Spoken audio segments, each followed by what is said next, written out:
मूल की पूजा करेंगे, वहां से हमारा संस्कार निर्धारित होगा, उस संस्कार का भोग यही कराएंगे। ये उतना ही देंगे जितना हमारा संस्कार, उससे कम बत्ती नहीं कर सकते। हम इसी उद्देश्य से, क्योंकि टहनियों को फल मिलते हैं, हम टहनियों का आदर करने लगे, मूल भूल गए। वो मूल की पूजा ना करने से टहनियों ने फल देने बंद कर दिए। इसी प्रकार हम विधिवत साधना करने को, हमने विधिवत साधना करनी चाहिए, यही प्रेरणा हमारे सदग्रंथ देते हैं। तो क्या बताते हैं, चारों युग में हम पुकारे कूक कहा हम हेल रे। चारों युग में आए हम, अरुके मर मर के आवाज लगा लगा कही, हीरे माणक मोती बरसे ये जग चुगता ढेल रे।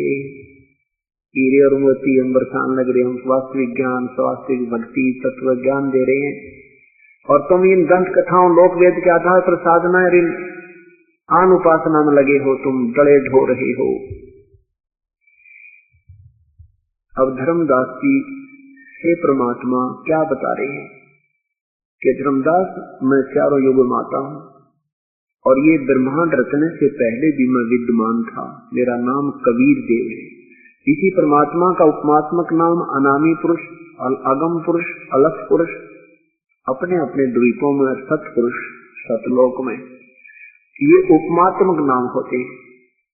इनकी हर प्रत्येक लोक में परमात्मा की अपनी ही शक्ति में अंतर है। जैसे अपने देश के प्रधानमंत्री जी कई बार अपने पास अन्य विभाग रख लेते हैं,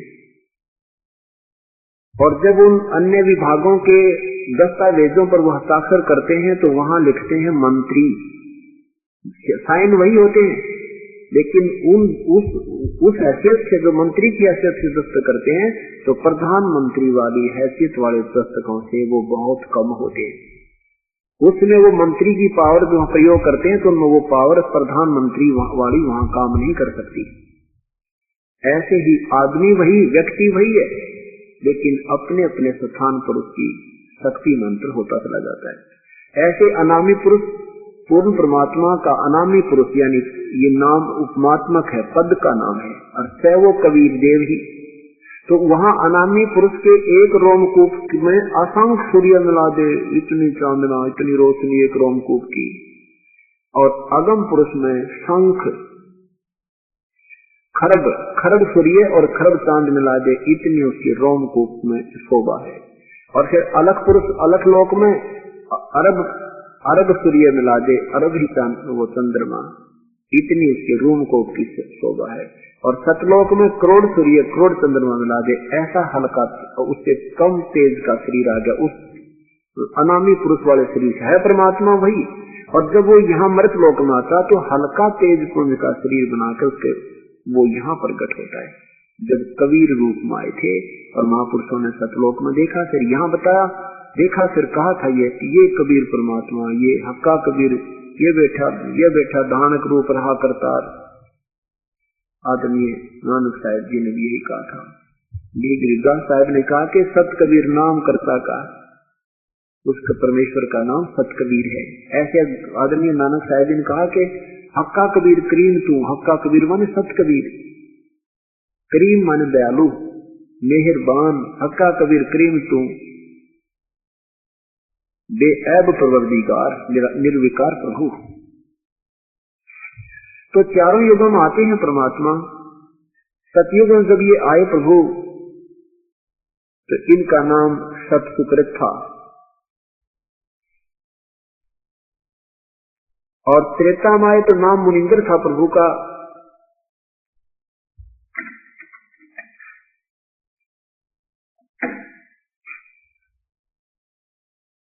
नहीं, त्रेता में आए नाम मुनिंदर था प्रभु का, और द्वापर में आए करुणा में नाम से प्रकट हुए।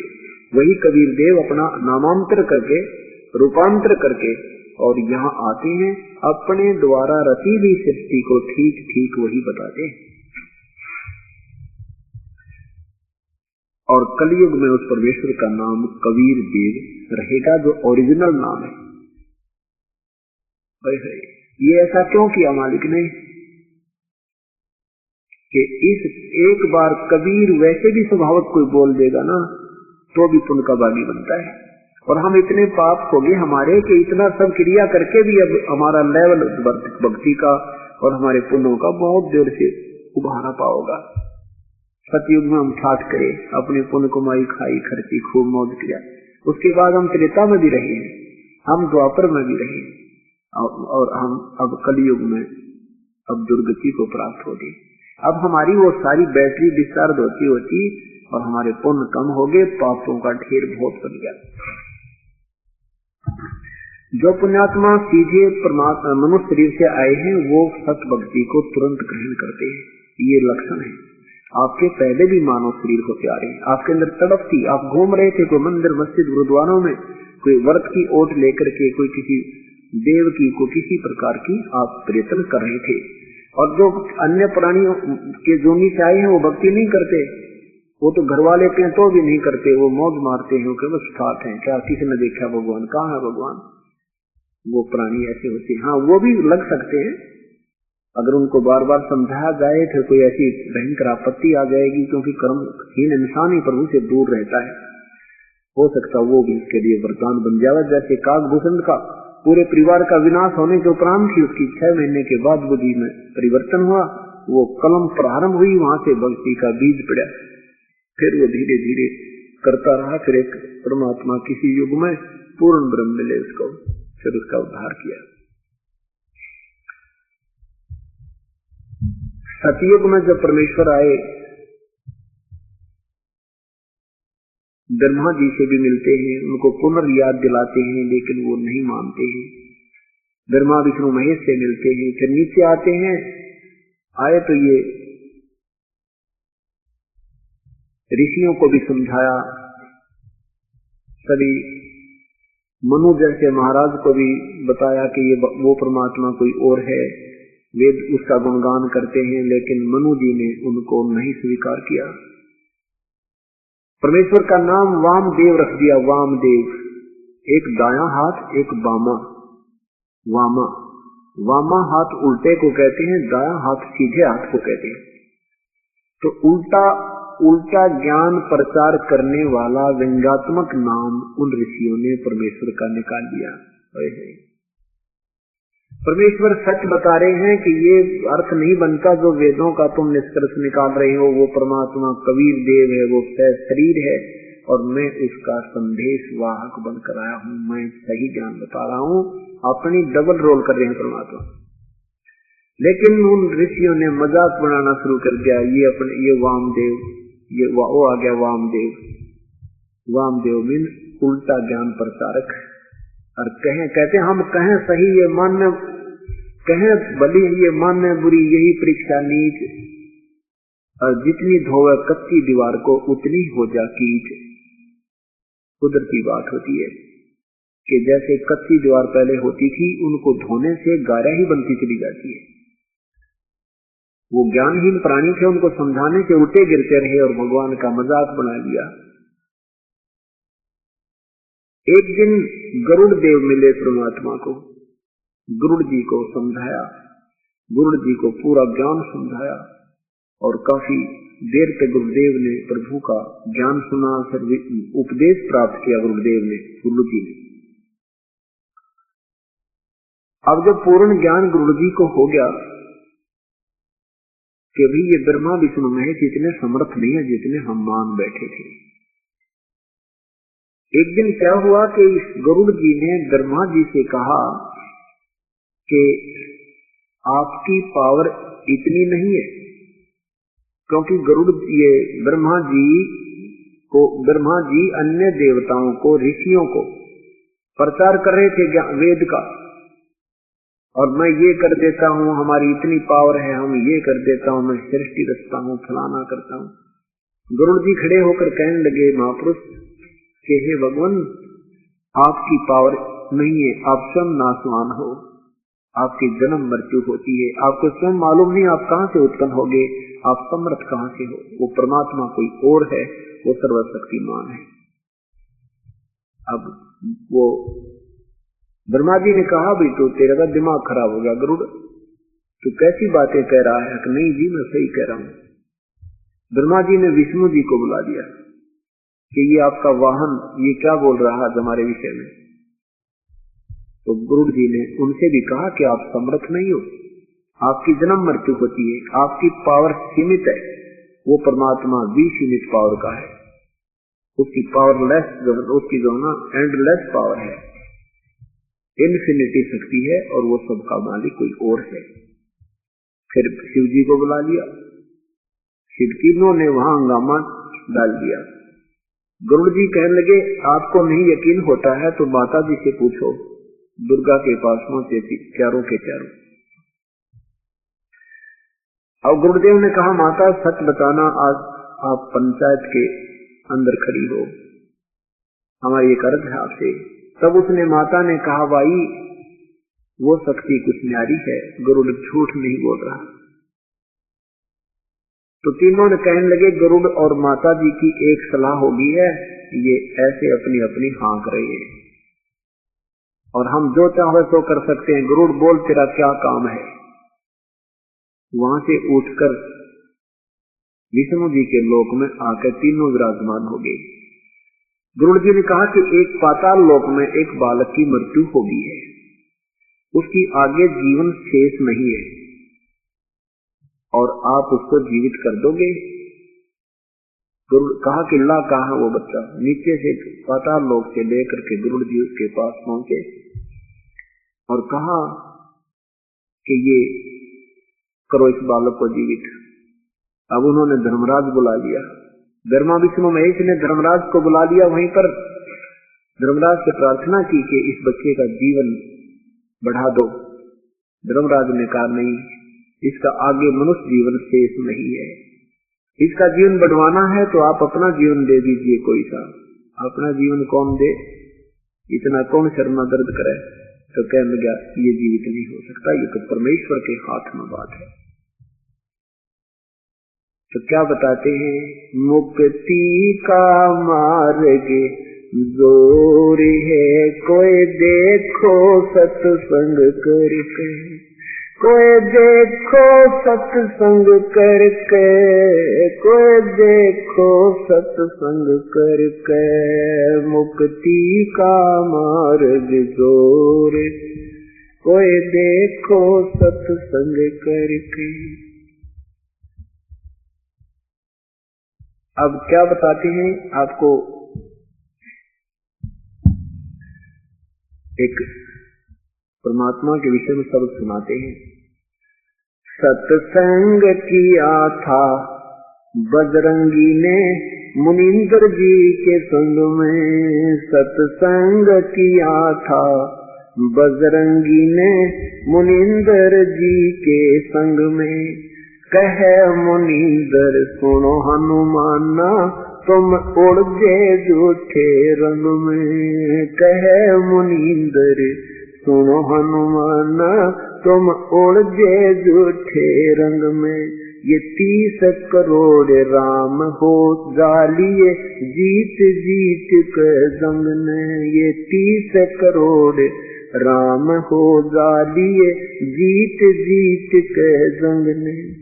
देखा सतलोक नजारा था, विधि पूछी पर पकड़ के, विधि बुद्धि पर पकड़ के, विधि बुद्धि पर पकड़ के। मुक्ति का मार्ग दूर है, कोई देखो सत्संग करके, कोई देखो सत्संग करके, कोई देखो सत्संग करके। मुक्ति का मार्ग जोर है, कोई सत्संग करके। जोग जीत के सत्संग में एक दिन आगे काग भूसंडा। जोग जीत के सत्संग में एक दिन आ गए काग भूसंडा। मुझे ऐसा मार्ग नहीं मिला, मैं फिर लिया 9 खंडा। मुझे ऐसा मार्ग नहीं मिला, मैं फिर लिया 9 खंडा। उपदेश लिया फिर सुमरण कीन्या, तब मिटा काल का दंडा। उपदेश लिया फिर सुमरण कीन्या, मिटा काल का दंडा। वो करे अधीनी बंदगी सतगुरु चरणा के माँ पढ़ के, सतगुरु चरणा के माँ पढ़ के, सतगुरु चरणा के माँ पढ़ के। मुक्ति का मार्ग जोर है, कोई देखो सत्संग करके, कोई देखो सत्संग करके, कोई देखो सत्संग करके। मुक्ति का मार्ग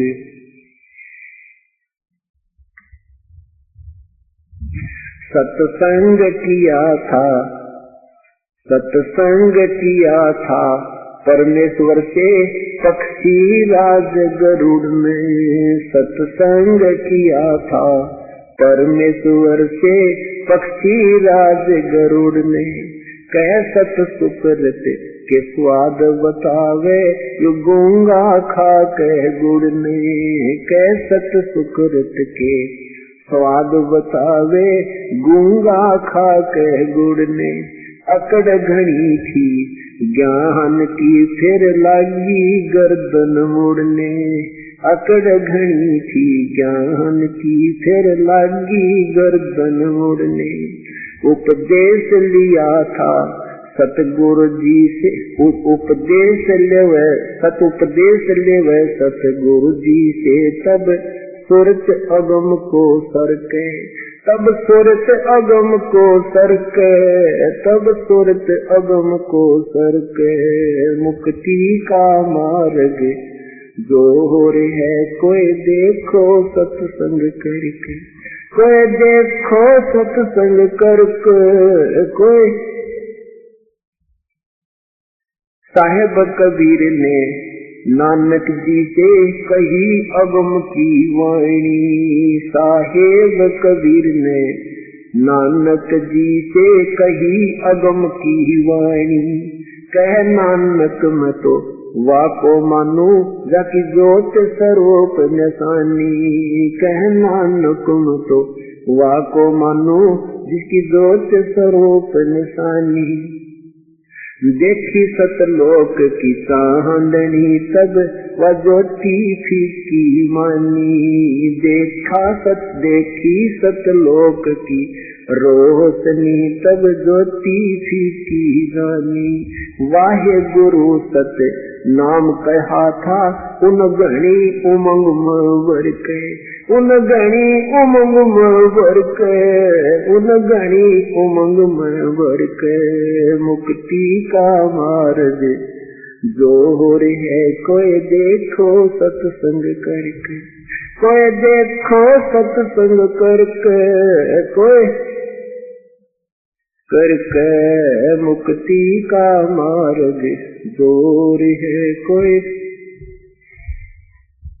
ब्रह्मा विष्णु महेश ने किया सत्संग गरुड़ के साथा।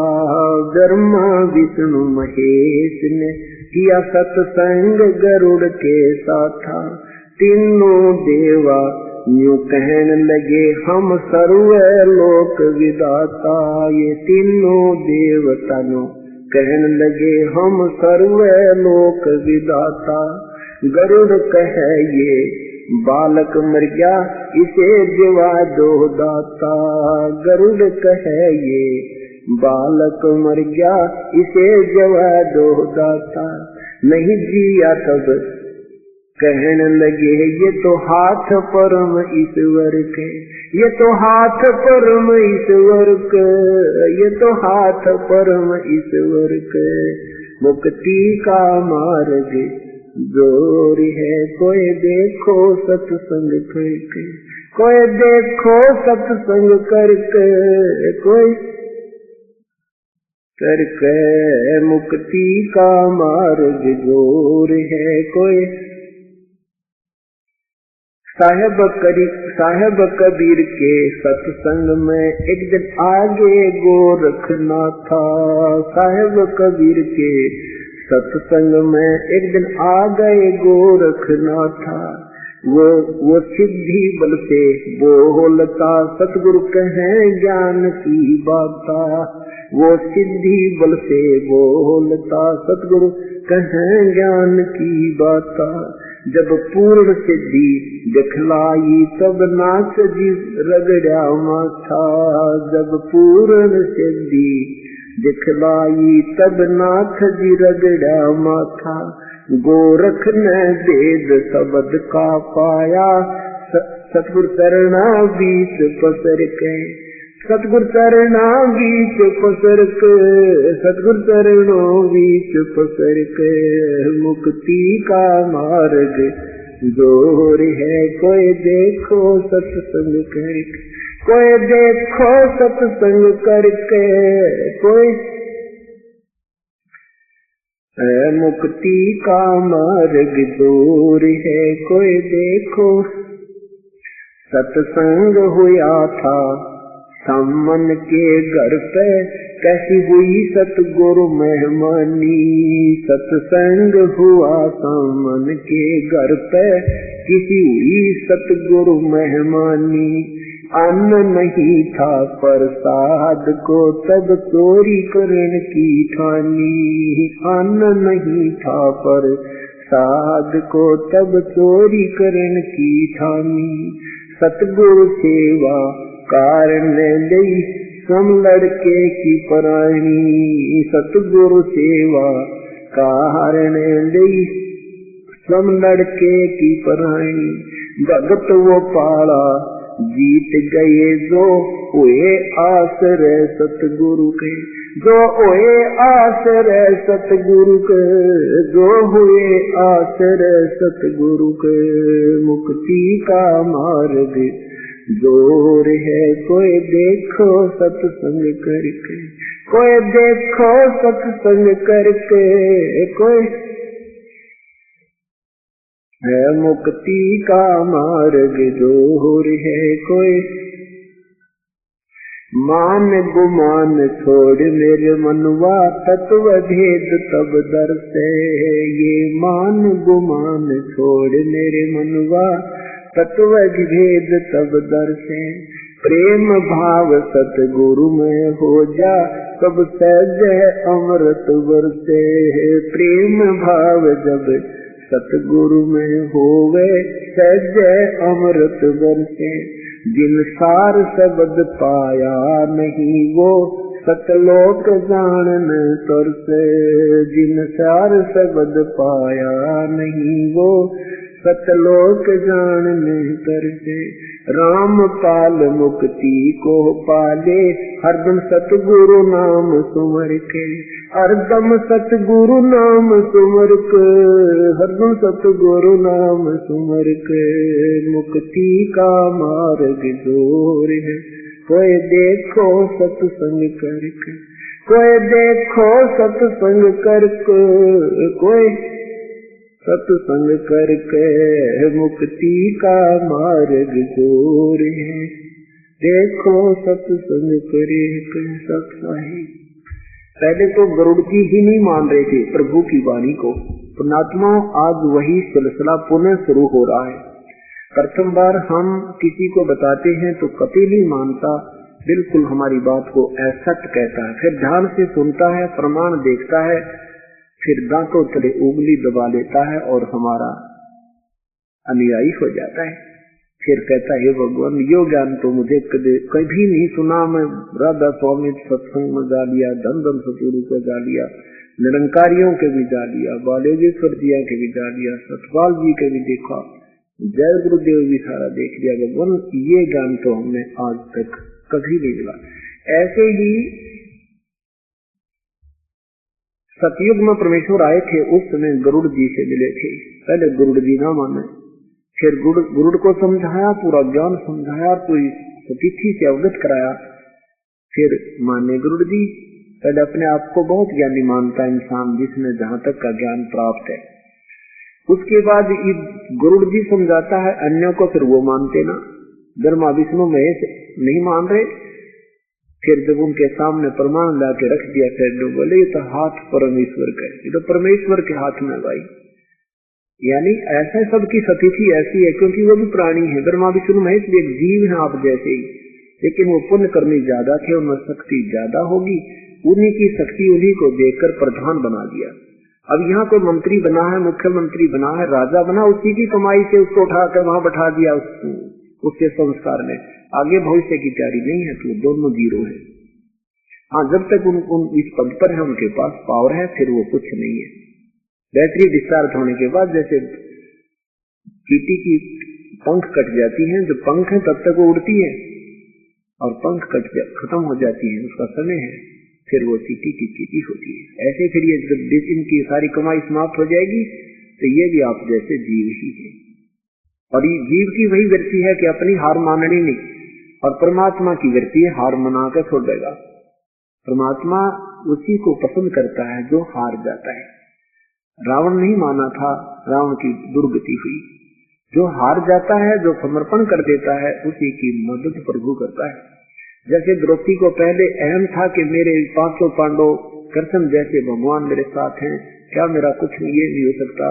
जब उसने ये सारा समाज छोड़ दिया कि तेरा कोई साथी नहीं है, उसका तीर उतारा जा रहा था, नग्न कर रहे थे, सब संसार को भूल कर परमेश्वर याद किया था, और तब उसी के किए हुए प्रतिफल से उसको उभारा हुआ था। तो इसी प्रकार जब हम संसार को छोड़ करके प्रभु में अपना समर्पण करते हैं, तब वो साथ हो जाते हैं। जोगजीत परमात्मा सतयुग में नाना रूप बनाकर आते हैं, नाना नामों से आते हैं, सतसुकृत नाम से आए, फिर अन्य किसी नाम से कहीं प्रकट हो जाते हैं, और 20, 30, 50 वर्ष वहां रहते हैं, उनको कोई पता सता भी नहीं जानता ये कौन है, कहां से संत थे, और फिर वो निकल चले जाते हैं। तो ऐसे जोगजीत नाम से, योग संतान रूप से नाम से प्रभु आए थे। और गुरु जी में भक्ति बीच पड़ चुका था। पहले शिव की भक्ति की, उसने अपने गुरुदेव के साथ लापरवाही की, बदतमीजी की, तो उसको सजा मिली, 1 लाख वर्ष तक यम के दूत लोक में रहा। उसके बाद फिर उसका जन्म हुआ, तो उसको कोई अन्य शरीर प्राप्त हुआ। ऐसे चलते चलते फिर किसी दूसरे उसमें चल के सतयुग, दूसरे उस ये मगन कितने युग हो गए हमारे। ये कथाएं पता नहीं कौन से समय की आपको सुनाई जाती है, वो बहुत लंबा चौड़ा विस्तार है। तो परमात्मा जोगजीत नाम से सत्संग कर रहे थे। गुरु जी पहले तो लोमस ऋषि के, वो कागभूषण लोमस ऋषि प्रथम उत्तर किए, वहां सेटिस्फाई नहीं हुआ, वहां से इसको शराप लग गया, तो कागचंड के जन्म होगा। उसके बाद ये कागभूषण का जन्म हुआ। उसके बाद परमात्मा फिर अन्य ये जो है गरुड़ जी दूसरे अन्य कलयुग में, सतयुग में जोगजीत के संपर्क में आया। तो जोगजीत साहब ने इसको पूर्ण ज्ञान समझाया। तब इस कागभूषण ने कहा, भगवान यो ज्ञान तो मैंने आज तक कभी किसी से सुने नहीं था। ओहो, ये तो मैं सब जगह घूम लिया, मुझे इसी की तलाश थी। अब आपकी कृपा से मेरा उद्धार हुआ है। इस प्रकार परमात्मा ने सतयुग त्रेता द्वापर में भी अपने ज्ञान का ऐसे ही ढोल पीटा है, लेकिन लोगों ने स्वीकार नहीं किया, बहुत कम व्यक्तियों ने स्वीकार किया। त्रेता युग में परमेश्वर आए। त्रेता युग में परमेश्वर आए। मुनिंद्र नाम था परमेश्वर का। ऋषि मुनिंद्र कहा करते थे। एक नल और नील नाम के आपस में मौसी के बेटे थे। दोनों का बहुत ही अच्छा आपस में प्रेम था। मानसिक परेशानी और शारीरिक कष्ट उनको 3 ताप के अंतर्गत बना हुआ था। कर्म संस्कार उनका इतना था कि उनको आजीवन उस कष्ट को भोगना था। अपने कष्ट निवारण के लिए ऋषियों के पास, महर्षियों के पास, सभी जंतर मंतर करने वालों के पास वो दोनों के दोनों जा चुके थे, परंतु कोई समाधान नहीं मिला। सारे जंतर मंत्र करने के उपरांत भी उनको लाभ नहीं हुआ। तो सभी ऋषियों ने ये कहा, बेटा ये तुम्हारे प्रारब्ध का भोग है, हमारे संस्कार में लिखा हुआ ये तुम भोगना ही पड़ेगा। अब उन संतों की इस विचार को सुनकर भी उनके मन में ये आस्था फिर भी थी, कोई संत ऋषि मिलेगा, कोई संत मिलेगा तो हमारा कष्ट निवारण कर देगा। पुण्यात्मा यही हमारे अंदर आज भी है। बेशक हमें ये ज्ञान मिलता था कि जैसा कर्म किया प्राणी को भोगना ही पड़ेगा, फिर भी हम उसके अपने दुख के निवारण के लिए कोई झाड़ा लुवाने वालों के पास, किसी पामिष्टों के पास या किसी जंतर मंत्र करने वाले सियाने और बौड़ों के पास हम घूमते ही रहते थे, क्योंकि हमें पता था कि परमात्मा एक ऐसी शक्ति भी है जो दुखों का अंत कर देती है। तो अब वो भी धारणा आत्मा में पहले से विद्यमान है। तो ऐसे वो फिर भी तलाश कर रहे थे। एक दिन परमेश्वर के चरणों में पहुंचे और दोनों ने प्रणाम किया, चरणों में शीश रखा। प्रभु ने मुनिंद्र रूप में आए पूर्ण ब्रह्म ने दोनों के शीश पर एक एक हाथ रखा। जो ही उन्होंने हाथ रखा, प्रभु ने उन दोनों नल और नील का वो कष्ट छू मंत्र हो गया। ऐसा शरीर हो गया जैसे कष्ट कभी था ही नहीं। दोनों के दोनों ने चरण पकड़ लिए, हे परमात्मा आप कहाँ छुपे थे, हे ऋषि जी आप कहाँ थे मेरे मालिक, हम तो 20 वर्ष से इस कष्ट को भोग रहे थे। सभी ऋषियों ने महर्षियों ने ये कह दिया था कि तुम्हारा ये मृत्यु के साथ ही समाप्त होगा और कोई विकल्प नहीं है। तब परमात्मा बताते हैं, तुम कौन राम का जपते जातम तात कटे न तीनों तातम। तुम किन भगवानों की भक्ति करते हो जिससे तुम्हारे 3 ताप भी विनाश नहीं हो सकते। ये तुम्हारा 3 ताप के अंतर्गत के कारण 3 ताप यानी जैसे पिछले जन्म में तुम्हें कोई गलती की थी, किसी देव ने तुम्हें श्राप दे रखा था, अब तुम्हारे प्रारब्ध में ये लिखा गया था। ये पूर्ण संत के बिना ये समाप्त नहीं हो सकता, पूर्ण परमात्मा के उपासक बिना। अब अपने आप को गुप्त करके परमात्मा वहां कह रहे हैं कि मैं उसी का नुमाइंदा बनकर आया हूं। अब जो दुख दूर हो गया था, कुछ भी कहे वही मानना होगा कि हाँ प्रभु, हाँ प्रभु, बिल्कुल सही मेरे दाता, इस संसार पर कोई संत नहीं है, कोई ऋषि नहीं है, आप पूर्ण ब्रह्म हो, आप सर्वशक्तिमान हो। कहा बेटा ये तो फर्स्ट एड दी है तुम्हारी, अभी तो ना जाने कितने कष्ट और तुम्हारे जीवन में है, उनके लिए मैं विधि बताऊंगा, ऐसे आप कीजिएगा, आपका इस जीवन में भी आनंद कल्याण होगा और मृत्यु के उपरांत आप सतलोक चले जाओगे, फिर कभी जन्म मृत्यु नहीं होगी।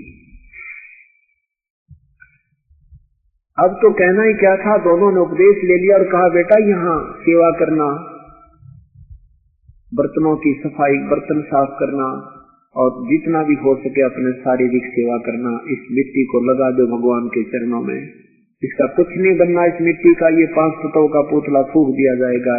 अब इस मिट्टी से कुछ लाभ लेना है तो समर्पण कर दो, सर धर पाओ। और जैसे कोई बुजुर्ग हैं, सत्संग में आते हैं, अपाहिज हैं, उनकी सेवा करा करो बेटा, उनके कपड़े धो दे, बर्तन साफ करे, बुजुर्गों के, वृद्धों के, ऐसी ये सेवा होती है।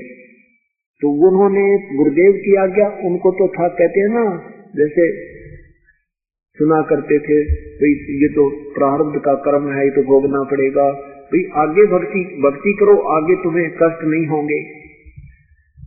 तो परमात्मा परमेश्वर हमें ये ज्ञान देते हैं, जैसे किसी के पैर में कांटा लगा हो और कांटा निकले नहीं, कोई कहे कांटा तो निकलेगा नहीं, जूता पहन ले, आगे कांटे नहीं लगेंगे, तो जूता, कांटा लगे पैर में जूता पहना नहीं जा सकता। कांटा निकले और इस डर से जूता पहने भगवान के फेर ना लग जा, तो वो जूता सुहावे, कांटा लगे पैर में जूता सुहा नहीं सकता, उसको पहन नहीं सकता कोई। तो परमात्मा ने वो कांटा निकाला और कहा बेटा अगर आगे गलती कर दोगे तो तुम्हें ये भयंकर कष्ट फिर भी हो सकता है। इस डर से फिर राम नाम का जूता मर्यादावत पहन लिया। जो गुरुदेव ने आदेश दिया था ऐसे सेवा करनी दोनों ने शुरू कर दी, बहुत प्यार से। कोई नो के ना भी धो लूंगा मैं, इतना वर्द नहीं हूँ, तो भी उससे हाथ जोड़कर नहीं हम सेवा कर देंगे, हम तो आपके बच्चे हैं, ऐसे ले जाओ। और वो थे इतने मोटे दिमाग के, क्योंकि कंटिन्यूस ज्यादा दर्द दुख रहने से दिमाग में उनके माइंड में ऐसा कुछ मोटापन सा हो गया था, भोले भाले से हो गए थे। तो दिन में सत्संग सुनते, फिर उसके बाद सत्संग के बाद सेवा करने के लिए दरियाओं के पास बर्तन ले जाते, साफ करने के लिए कपड़े ले जाते, उन रोगियों के और वृद्धों के, भक्तों के। और वहां पहले साबुन तो थे नहीं, पहले पानी में भिगोया करते थे काफी समय, ताकि वो मैल छोड़ दे, पात्रों को भी, बर्तनों को भी, कपड़ों को भी। तो ऐसे वो दरिया के किनारे पर जाकर के थोड़ा पानी जहाँ होता था वहां बर्तन उनको डबो देते थे, भिगो देते थे, बर्तनों को भी, कपड़ों को भी, और बैठ जाके वृक्ष के नीचे और सत्संग में सुनी हुई बातों पर विचार विमर्श करते थे। आज सतगुरुदेव ने ऐसे बताया, ओहो बिल्कुल ऐसा ज्ञान तो भाई कहीं सुना नहीं। नील, अरे भाई ज्ञान क्या, हम कितने दुखी थे, एक प्रभु ने हाथ रखा था और हम समझ कर गए। याद आते हैं वो दिन तो सबकी आती है, अभी डर लगता है भगवान, ऐसा भयंकर पीड़ा थी अपने को, हम कहाँ चैन से बैठ सकते थे, सारा दिन सारी रात कराहते रहते थे। वो बातें करने लग जाते, उधर से वो बर्तन कोई दरिया में बह जाता, कोई कपड़ा बह जाता, उनको ध्यान नहीं रहता। शेष बचे कपड़ों और बर्तनों को धो धा के वो यूं का त्यों साफ करके और वहां टांग देते, छांट लो अपना अपना। अब वो भक्त जाते, उनका किसी का लंगोटा नहीं, किसी का लोटा नहीं, किसी का कमीज नहीं, तो किसी की धोती नहीं। वो कहते भाई हमारी धोती कहाँ गई? वो कहता मेरा एक पानी का पात्र था, वो पता नहीं कहाँ गया। नल नील कहते नहीं जी हम तो सारे ही ले आए हैं, वहां नहीं छोड़ कर आए एक भी। अब वो कहने लगे भगत जी हम तो ऐसे ऐसे बताओ, यहाँ 5-10 दिन हमने रुकना है, कहाँ रोज धोती लाएंगे, कहाँ से लोटे लाएंगे। 2-4 बार ऐसे हुआ तो उन्होंने हाथ जोड़ दिए, भगत जी हम आप धो लेंगे अपने कपड़ों को, आपने तो काम बढ़ा दिया हमारा। अब इस बात से वो चिंतित हो गए कि कहीं गुरुजी हमारी सेवा ना छीन लेवे और हमें फिर कष्ट ना आ जावे। उनसे हाथ जोड़े, पैर पकड़े, आगे से नहीं हम एक भी बर्तन खोने देंगे, अच्छी तरह लाया करेंगे। फिर वही क्रिया होगी। अंत में सभी भक्तों ने गुरुदेव से प्रार्थना की, गुरुजी अपने आपके सेवक हैं तो बड़े श्रद्धालु, पर ऐसे ऐसे हमारे साथ बात बन जाती है, इनको पता नहीं होता, इनका दोष भी नहीं है। अब परमात्मा, उन्होंने सोचा नल और नील ने कहीं प्रभु ये ना कह दे कि तुम मत सेवा किया करो और हमारे या सेवा छिन जा, हमारी कमाई ना बने। इस डर से पहले ही चरणों में गिर गए, प्रभु हमारी सेवा ना छीनना मेरे दाता, आगे बिल्कुल सावधान रहेंगे। कान पकड़ के दोनों खड़े हो गए, रोने लग गया, आंखों में आंसू भर गए। वो भगत कहने लगे जी हर बार ऐसे ही ड्रामा करते हैं, ये हमने बहुत बार कह दिया और ये इनके ये बस की बात नहीं बेचारों के।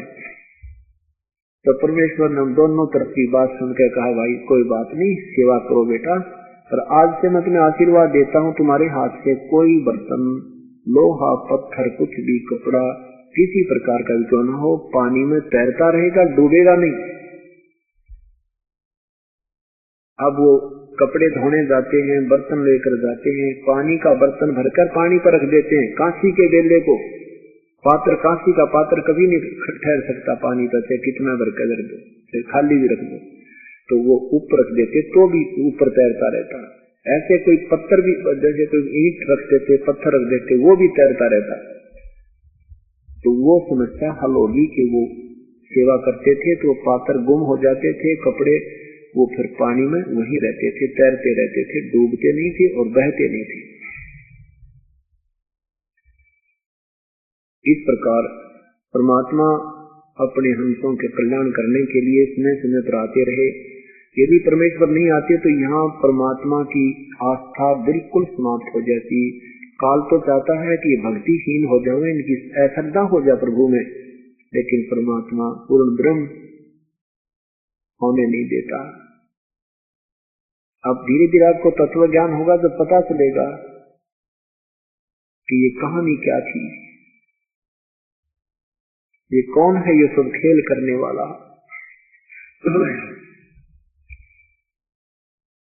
कुछ दिनों के उपरांत परमात्मा मुनिंद्र ऋषि रूप में आए हुए श्रीलंका में चले गए।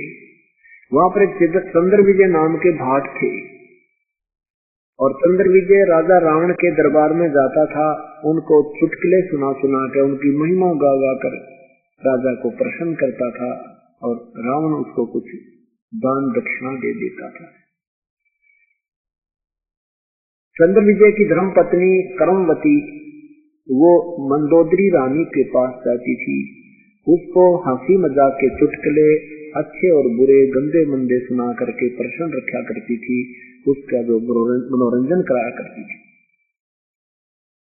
ऐसे वो रानी उसको कुछ कपड़े कुछ अन्न आदि देती रहती थी। चंद्रविजय की द्वार पर सुबह सुबह परमात्मा एक वृक्ष के नीचे बैठ के जाके, क्योंकि त्रेता युग में हर इंसान प्रभु को चाहने वाले होते थे। बेशक रावण राक्षस कहला था, लेकिन वो भी भक्त था। वो तो गुरु ग्रंथ मिल जाने से उन्होंने साधना तमोगुण भगवान शिव को समर्थ सर्वज्ञ मृत्युंजय आदि बता दिया और इसी का वेद गुणगान करते हैं। उस नादान नीम हकीम ने वो आत्मा खराब कर दी, वो राक्षस बन गया। तो फिर भी लोग हर इंसान प्रभु को चाहने वाले थे। जो ही चंद्रविजय बाहर निकला और परमात्मा एक ऋषि रूप में बैठे हैं, कहते साधु दर्शन राम का मुख पे बसे सुहागे, दर्श उन्हीं को होत है भाई जिनके पूर्ण भागे। इस बात से सब लोग महत्व देते थे इन बातों को कि सुबह सुबह हमें जो संत का जो दर्शन हो रहा है ये कोई पूर्व लाभ भाग है। लेकिन अब संत रहे नहीं, असंत है। ऐसे पूर्ण परमात्मा संत रूप में आते थे और हमारे ऐसे दुख निवारण कर जाते थे। इसलिए कहा करते थे भगवान ना जाने किस रूप में आ जावे, किस भेख में आ जावे। वो कबीर परमात्मा ही आकर के ये दुख निवारण करते थे, जिनके उदाहरण आज भी बने हुए हैं। और वो करता था कोई और क्रेडिट मिलता था किसी को। परमात्मा उस महिमा की भूखे नहीं है। वो तो चाहते हैं कि आत्माओं में परमात्मा की चाह बनी रहे और कभी यहाँ तक लाना था आपको। अब तो आपका चाह बन जाएगी कुछ दिनों में। सारे संसार में एक बार फिर भक्ति पलटेगी और सत भक्ति करेगा, ये बच्चा बच्चा करेगा, तभी हमारा जीव हमारा सतर सुधरेगा।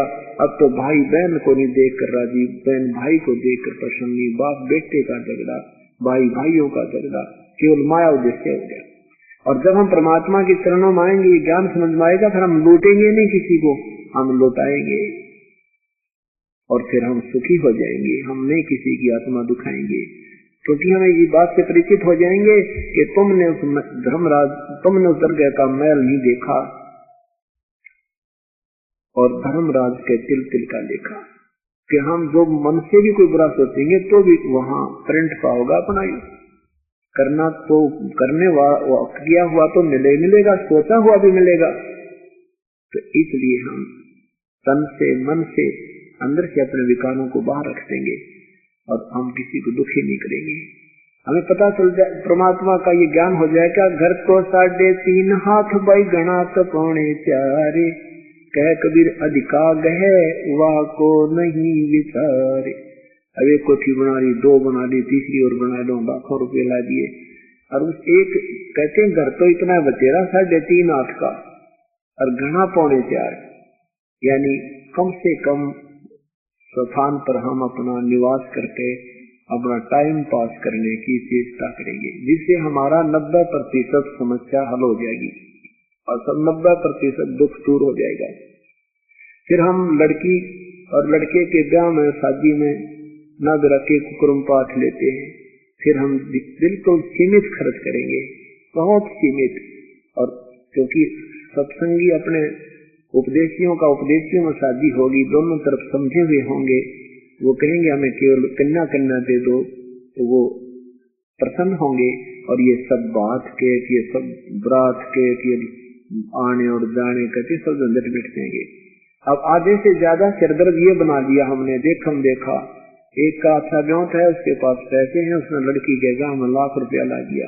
अब गरीब आदमी की लड़की जाकर देखती है, वो लड़की ऐसे ऐसे कपड़े लेगी है, ऐसे आइटम लेगी है, वो घर में चर्चा करती है, तो माता पिता का मन दुख पाता है। अगर मैं अपनी बेटी को नहीं दूंगा तो इसका जी दुख पाओगा। आगे से दूसरी इसकी जो दुरानी जिठानी कुछ ज्यादा लेकर आएगी तो मेरी बेटी की कदर नहीं होगी। तो वो माँ बाप भी ना होगा आपके पास अपने पास तो कर्जा करेंगे बेचारे। ये महा कष्ट का कारण बन गया, हमारी अशांति का मूल कारण बन गया। अब धीरे धीरे इसको जो समाज के अंदर बुराई घर करेगी, ये प्यार से और ज्ञान से दूर हो जाएगी। तो इस प्रकार ये कम हो जाएगी तो हम अपने आप सुखी हो जाएंगे। तो कहने का भाव है कि उस समय क्या किया करते कि ऐसे कोई सुबह सुबह संत दिख जाता, ओए होए गदगद हो जाते, हे भगवान आज कौन सा पुण्य उदय हुआ जो सुबह सुबह संत के दर्शन। कबीरा दर्शन संत का साहब आवे याद, लेखे में वो है समय बाकी का समय बाद।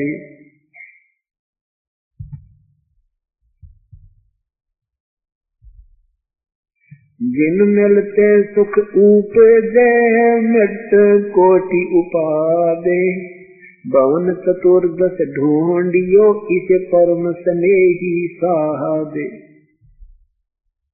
उस तत्वदर्शी संत पूर्ण संत से कहते जिन मिलते हैं सुख उपजे और मृत कोटि उपादे। अब जैसे आप यहाँ आए हो सत्संग में, सत्संग सुन रहे हो, 2 दिन 4 दिन जैसा जिसका सौभाग्य होगा तो अवसर प्राप्त होगा। यहाँ आने के बाद आप आम संसार में जो जितने भी मन में खरपतवार थे, यहाँ आने के बाद शांत हो जाते हैं। ये कोटि उपाद यानी ये बकवाद मन से समाप्त होने लग जाती है और आनंदित होते हैं। तो ऐसे कहते साधु दर्शन राम का मुख पर बसे सुहागे, दर्श उन्हीं को होत हैं जिनके पूर्ण भागे।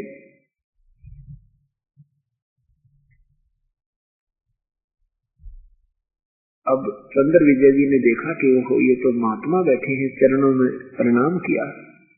हे प्रभु आओ, आपका दास का मकान ये साथ ही है, हमें कुछ सेवा का मौका दो। प्रभु ने कहा कि भगत जी हम ऐसे नहीं इंतजार करते, हम उसी के घर जाते हैं जो हमारा उपदेशी हो जाता है, हम अनुपदेशी का अन्न आहार नहीं करते। तो उन्होंने कहा कि चंद्र विजय जी ने कहा कि नाम तो हमने ले रखा है, हमारे रावण राजा ने भी नाम उसी गुरु से लिया है और हमने भी उसी से उपदेश प्राप्त कर रखा है। परमात्मा ने कहा वो गुरु नहीं, वो तो नीम हकीम है।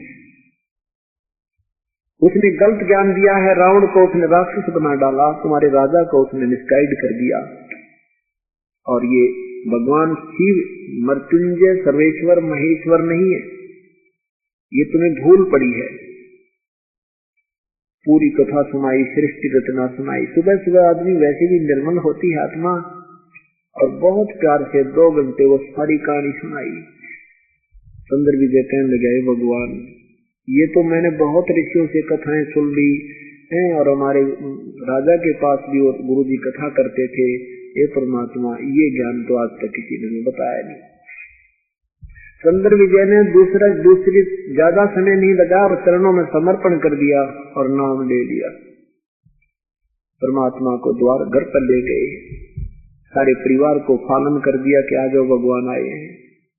16 सदस्य के परिवार सदस्य थे घर में, पुत्र वधू, पुत्र पुत्रियां, पत्नी, लेकिन एकदम उन सभी परिवार के सदस्यों ने स्वीकृति नहीं दी। कहने लगे हमें कुछ सोचने का समय दो, हम विचार करेंगे, देखेंगे। परमात्मा चले गए। दूसरी बार फिर कुछ दिनों के बाद तुरंत कृपा की मालिक ने। तब तक चंद्र विजय ने तोते की तरह रटा दिया पूरे परिवार को कि पूर्ण परमात्मा और है, ये भगवान पूर्ण नहीं है, शिवजी समर्थ नहीं है, इनकी पावर सीमित है। पूरे परिवार ने दूसरी बार जाते ही नाम लिया। 1 हफ्ते परमात्मा उनके घर पर रुके और 1 हफ्ते में पूर्ण रूप से सारों को पढ़ा दिया परमेश्वर ने। अब वो कर्मवती प्रतिदिन मंदोदरी के पास जाती थी, केवल ऊटपटांग बातें रानी को सुना सुना के प्रसन्न किया करती थी। उसके बाद उसने ये अमृत वर्षा सुनानी शुरू की, सृष्टि रचना सुनाई, फिर परमात्मा के गुणगान किए। प्रभु पूर्ण ऐसा है, हम सतलोक में ऐसे थे, ये 2 दिन के जीवन है, फिर माँ विष्णु में ही समर्थ शक्ति नहीं है। अब वो मंदोदरी कहती है कि कर्मवती तू कौन सा सटेशन पकड़गी, तेरे में तो ये विचार तो कभी थे ही नहीं, तू तो गंध भरा था तेरे अंदर, ऐसी गंदी बोला करती तू तो हे भगवान। और आज ये इतनी प्यारी बातें तू कहां से ढूंढ लाई, ये कहां से मिल गए तुझे ऐसे अमर वचन, तेरे अंदर इतना परिवर्तन कर्मवती, मैं हैरान हूं। उस दिन से तेरे मुंह की तरफ देखती रहती हूँ, या बोल के रही है, इसमें बोलना क्या चाहिए था। तब कर्मवती ने कहा कि ऐसे ऐसे हमारे घर पे हमारे गुरु जी आते हैं, मुनिंदर नाम है प्रभु का, और मंदोदरी उनके दर्शन मात्र से ही हमें बहुत आनंद आता है। अब जिस परमेश्वर के नाम लेने से ही हमारी आंखों से आंसू आने लग जाते हैं, जिसको हम त्याग कराए हैं, और उस परमेश्वर का संग जिन पुण्यात्माओं को मिला होगा, उनसे चर्चा करने का सुअवसर मिला होगा, उसको उस आनंद की हम किसी से तुलना नहीं कर सकते। अब मंदोदरी ने कहा कि कर्मवती अब के तेरे गुरुजी आवे तो मेरे पास बुला कर लाना, मैं उनके दर्शन करूंगी और कुछ प्रसन्न करूंगी। अब कर्मवती उसकी नौकरानी थी और मंदोदरी महारानी थी। अब ये कहे कि मैं नहीं बुलाऊंगी, क्योंकि गुरुदेव को ये नहीं कहा जा सकता, आदेश नहीं दे सकते। तो कर्मवती ने कहा, देखो आप रानी हो, मैं आपकी नौकरानी हूं, आपका आदेश सिरोधार्य है। परंतु एक गुरुदेव एक कथा सुनाते हैं कि कभी भी संत को बाई ऑर्डर नहीं बुलाना चाहिए। प्यासे को ने कुएं के पास जाना ही श्रेयकर होता है और संत के पास जाना चाहिए। अगर संत को कोई बुला भी लेता है और संत भी अपनी अंदर अंतःकरण से हृदय से आशीर्वाद नहीं देगा तो कोई लाभ नहीं होगा।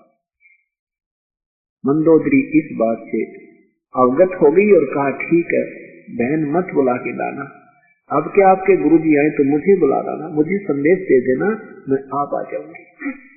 अब देखो पुण्यात्मा, ये लक्षण होते हैं पुण्यात्माओं के। एक रानी और एक नौकर के घर जावे, आज के टाइम में तो कोई देखे भी कोई ना, जरा सा कोई अधिकारी बन गया ना और किसी तीन के घर जान की कोई कह दे, उसकी तीन चौड़ी पड़े तो। और एक रानी और एक नौकरानी, नौकरानी भी एक ऐसा था गरीब से गरीब और जाति कौन भाट, कहती है अगर भगवान आ जाए आपसे गुरुजी आए तो मुझे संदेशा दे देना, मैं आ जाऊंगी। परमेश्वर ने कृपा करनी थी, कैसे 100 साल सीधर मैं करूं अपने जन के काज,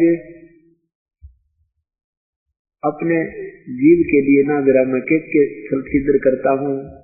गोता मारूं स्वर्ग में जा बैठू पाताल, गरीबदास ढूंढत फेरू मैं हीरे माणिक लाल। कबीर साहब कहते हैं कि मैं गोता मारूं स्वर्ग में जा बैठू पाताल, और अपने इन पुण्य आत्माओं को ढूंढता फिर रहा हूँ जो कभी मेरी शरण में रहे। आप भी कभी उस परमेश्वर की शरण में रहे हो, ऐसे ये क्रिया नहीं होती, ऐसे रजा नहीं हुआ करती। और जो मैं भी आपके संपर्क में आएंगे, कोई रिश्तेदार हैं, अब उनके भी आप कलम चढ़ जाएगी। परमात्मा पहुंचे, मंदोदरी को संदेशा मिला, नंगे पैरा चल पड़ी, क्योंकि कर्मवती से कथा सुन सुनकर वह कति पूर्ण रूप से प्यार हो रही थी। फिर भी एकाध शंका रहती है, परमेश्वर के दर्शन किए देखते ही वो शंका भी खत्म होगी। ऐसा संत, ऐसा शीत, ऐसा स्वभाव। और फिर 2-4 बातें की, कहा प्रभु आपकी बेटिया को उपदेश दे दो। परमेश्वर ने कहा कि बेटी ऐसी बात है कि ये उपदेश लेने के बाद फिर और उपासना नहीं करनी, जो गुरु जी कहे वही क्रियाएं करनी होंगी। मंदोदरी ने कहा जो आपका आदेश प्रभु सिरोधार्य है, हम जो आप कहोगे वही होगा। मंदोदरी ने एक प्रार्थना की कि प्रभु मेरा पति शराब पीता है, मांस खाता है, क्या आपकी बेटी का नाम चल सकता है? परमात्मा ने कहा कबीरा तेरी झोंपड़ी गल कटियों के पास, करेंगे सो बरेंगे तुम क्यों भये उदास। कहा बेटी एक दूध पी रहा है, एक जहर पी रहा है, जो पी रहा उसी को हानि है, साथ बैठे को नहीं। आपका पति है, उसको समझाने का प्रयत्न करो, उसके भविष्य के लिए आपका परम कर्तव्य बनता है उसको बार बार प्रार्थना करने का, विनय करने का और समझाना कि ये मार्ग ठीक नहीं है, ये पूर्ण मुक्ति मार्ग नहीं है। और शराब पी और मांस खावे और नाम भी जप रहा है, तो काहे की भक्ति बेटा, यहीं से सोच ले। अब पहले तो मंदोदरी जैसे भी क्रिया रावण करता था उसको कोई दिक्कत नहीं थी। अब ज्ञान होने के बाद उसने रोज प्रार्थना करती अपने पति से, रोज प्रार्थना करती, पर रावण पति नहीं मानता, नहीं माना, ना शराब छोड़ी, ना मांस खाना त्यागा, और भगवान शिव से अधिक वो किसी को सुनने को तैयार नहीं था। कुछ दिनों के बाद विभीषण उनका जो देवर था, उससे मंदोदरी ने कहा कि ऐसे ऐसे मैंने उपदेश लिया है और ये कथाएं सुनाई परमेश्वर की। विभीषण ने कहा तो कहा कि मुझे क्यों छोड़ दिया आपने, हाय हाय, आप मुझे भी बताते मैं नाम ले लेता। कहा फिर आएंगे प्रभु, गुरुदेव फिर नाम ले लेना। दूसरी बार जब परमेश्वर गए तो विभीषण जी ने भी परमेश्वर के चरणों में समर्पण कर दिया और उपदेश ले दिया। कुछ दिनों के बाद क्या होता है कि ये काल का जो झंझट है, उन्हीं के पुत्र श्री राम विष्णु रूप में आए, विष्णु जो श्री राम रूप में आए थे, उनके ऊपर यो चक्कर चला। श्री राम को वनवास हुआ, 2 वर्ष के उपरांत सीता जी का अपहरण रावण ने कर लिया।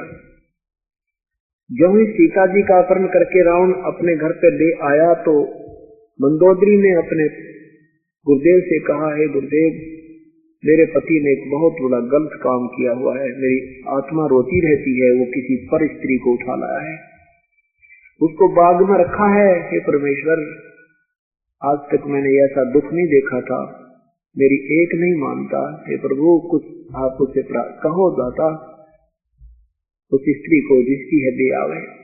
तो परमेश्वर ने कहा, बेटी वो आम स्त्री नहीं है, वो त्रिलोक की, इस 3 लोक की जननी है, वो विष्णु की पत्नी है। श्री रामचंद्र रूप में विष्णु आए हैं और रावण ने तो अपनी सात मोल ले ली, ये तो अपनी करड़ाई खा लाया। यू इसको कह दे बेटी, वापस हाथ जोड़ के वापस कर दे और अपनी भीख मांग ले अपने जीवन की।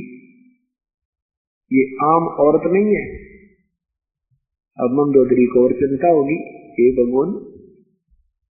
और गुरुजी जो बात कहें, अब तो हम ज्यादा मलिन हो गए। जो पहले संत जो कहते थे फाइनल होती थी, और यही फायदा उठा लिया इन नॉन संतों ने, इन नादान संतों ने। आत्मा तो वही है कि संत जो कहते हैं सही है, लेकिन ये संत नहीं थे, असंत, इन्होंने सारा मिसगाइड कर दिया हमारे को। अब हमें वो असंतों पर संत जान के विश्वास करके गलत ज्ञान ग्रहण कर दिया। अब समस्या थोड़ी सी आएगी, हमारे सामने आ रही है ये दिक्कत कि बहुत कठिन हो रहा है सतमार्ग पर पुण्य आत्मा को लगाना। लेकिन अब शिक्षित वर्ग हो गया, बहन बेटी भाई बुजुर्ग नौजवान बच्चे सब शिक्षित है, शास्त्र अपने पास है, ये काम सुलझ जाएगा। और इसके सुलझे बिना ये जीव ना तो समाज उद्धार हो सकता और ना आत्म कल्याण हो सकता, और ना हमारे अंदर प्रेम बढ़ सकता। अब मंदोदरी को चिंता होगी, अपने पति से कहा कि आप तो ये स्त्री नहीं है, ये तो त्रिलोक जननी है, ये सीता, इसका ये लक्ष्मी अवतार है ये। तो रावण कहने लगा, तेरी बुद्धि किसने खराब कर दी? ये जंगल में फिर मस्करे, मांसाहारी, मर्ग मारते, तो उसको भगवान बताती है, अपना काम कर, ज्यादा मत बोलना मेरे सामने। अब बहुत कहा पर नहीं माना। विभीषण ने भी कहा तो विभीषण को भी धमका दिया, बकवाद मत करे तो बना। अब अपने सुहाग की चिंता हर बहन को होती है। भगवान से फिर प्रार्थना की, हे प्रभु, हे गुरुदेव, आप मेरे पति को सद्बुद्धि दो। प्रभु ने कहा, बेटी ये कर्महीन इंसान है और इसके गुरुदेव ने इसको उल्टा रंग दिया, अब ये मानता नहीं, इसका बहुत बुरा स्वभाव हो चुका है। तो मंदोदरी ने कहा, प्रभु मेरी आत्मा संतुष्ट हो जाएगी, एक बार आप प्रार्थना कर, आप इसको एक बार समझा दोगे, और नहीं मानेगा तो मैं विधवा भी हो जाऊंगी, मुझे दुख नहीं होगा।